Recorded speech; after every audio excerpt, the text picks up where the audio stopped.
ஆந்திராவையொட்டியுள்ள புதுச்சேரி பிரதேசமான யானாமில் காற்றுடன் பெய்த மழையால் பல இடங்களில் மரங்கள் விழுந்துள்ளன. கூடுதல் தகவல்களை நமது செய்தியாளர் இளவமுதனிடம் கேட்கலாம். வணக்கம் இளவமுதன், அங்கு மழை நிலவரம் குறித்த தகவல்களை பதிவு பண்ணலாம்.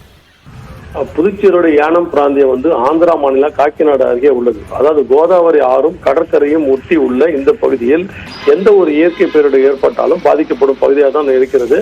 அந்த நிலையில் தான் இன்று அதிகாலை யானமில் கடுமையான ஒரு சூறாவளி காற்றுடன் மழையும் பெய்தது.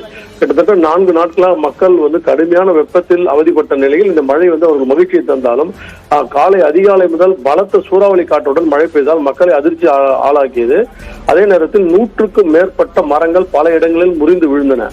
காலை 4 மணி முதலே இந்த சூழ்நிலை காணப்பட்டதனால் முன்னெச்சரிக்கை நடவடிக்கையாக மின் இணைப்பு துண்டிக்கப்பட்டது. இதுவரை மின் இணைப்பு அங்கு கொடுக்கப்படவில்லை.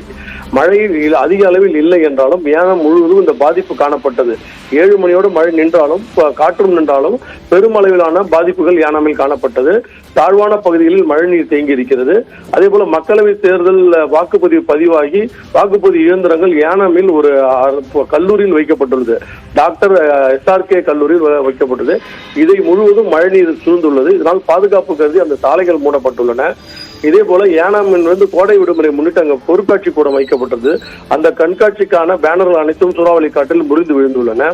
இதே போல கோதாப்பேட்டை, ராஜீவ் நகர், பாலயோகி நகர் ஆகிய பகுதியில் அனைத்து தாழ்வான பகுதிகள். அங்குள்ள மரங்கள் சுற்றுச்சூழலில் விழுந்து வீடுகளுக்கு பாதிப்பு ஏற்பட்டிருக்கிறது. பெரிய அளவிலான பாதிப்புகள் இல்லை என்றாலும் மக்களின் இயல்பு வாழ்க்கை பெருமளவில் பாதிக்கப்பட்டிருக்கிறது. 45 மில்லிமீட்டர் அளவுக்கு மழை பெய்து இருந்தாலும் காலை 7 மணிக்கு பிறகு மழையும் இல்லை, காற்றும் இல்லை. ஆனால் மழையின் பாதிப்பு யானமில் காணப்படுகிறது. மோனிஷா, விவரங்களுக்கு நன்றி இளவமுதன்.